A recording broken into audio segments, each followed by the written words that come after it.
Hey, this is Charles Onyett with IGN Xbox, and I'm here to talk about Dead Rising. So this is Capcom's big zombie game. It's been on the horizon for a while, and it's finally out in stores, and it's a lot of fun. I had a great time playing through this game. It's basically a sandbox game. You play as Frank West, and you have to basically survive in a mall for 72 game hours, and it's about 5 real minutes per hour. So, including cutscenes and discounting any game reloads you'll have to do, it'll take about 7 hours to get through the 72-hour mode. And then after that, you unlock an overtime mode where there's even more story, and an infinite mode after that. And all the modes are pretty fun to play through. The story's surprisingly good. The zombies are a lot of fun to kill, and there are a lot of zombies in this game. Like, literally hundreds can be on screen at a time. And it's never really a direct objective to go kill a zombie, but they're more of sort of just in the way. So you have to sort of slice through them to get to the story missions. And the story missions are pretty strict. Now, it is kind of, a sandbox game, so you can go around, you can pick up lots of health items, tons of weapons, change outfits, get special power-up magazines, and mix different sort of juices in a blender that give you special powers.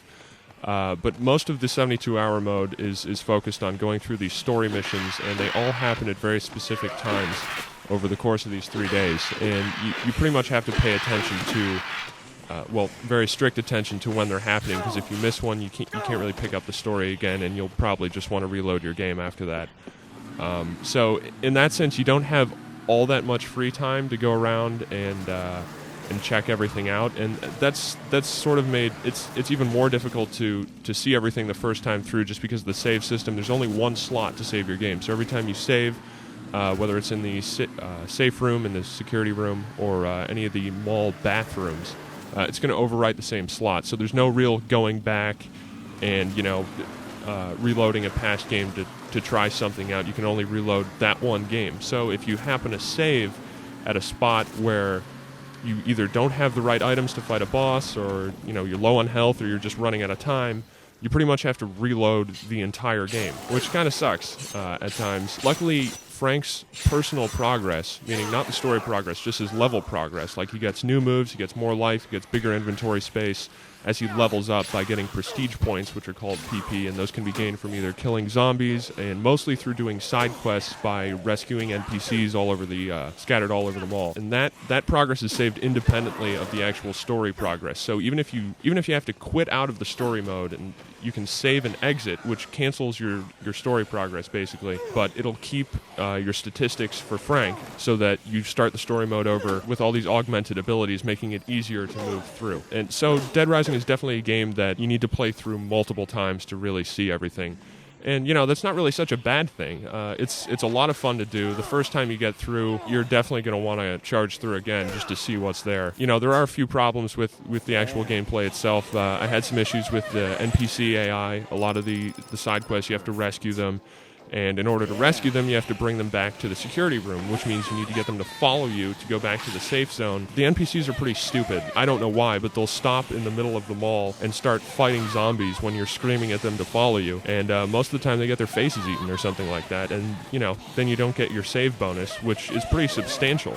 You get a lot of experience for that. Sometimes the game lets you carry the NPCs on your shoulder, hold their hand, or sling them sort of over your arm. That makes it easier because it seems to discourage zombies from attacking you. Unfortunately, a lot of them aren't like that. Now, you can give them health, power-ups, and weapons, but still, some of them just seem to go out of their way to make it as difficult as possible. The controls are also a little sketchy in places. Some of the melee maneuvers were a little difficult to pull off. A double lariat, like a football tackle, require you to click down on the L3 stick while hitting one of the face buttons at the same time. It's not a precise affair.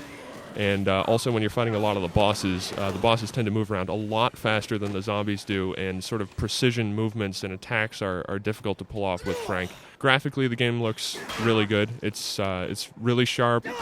Tons of enemies animated on screen. They all have great animations, and there's rarely a frame rate hitch.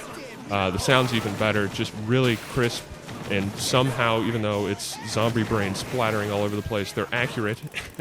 And you'll actually believe, like, a zombie face just flew against the wall and stuck there with a splat. But yeah, overall, it's a game that's meant to be replayed a couple times. The save system isn't that great, but, you're going to want to play it a number of times. And, I had a lot of fun with this, and overall, I think it's one of the more unique and entertaining titles on the Xbox 360 right now.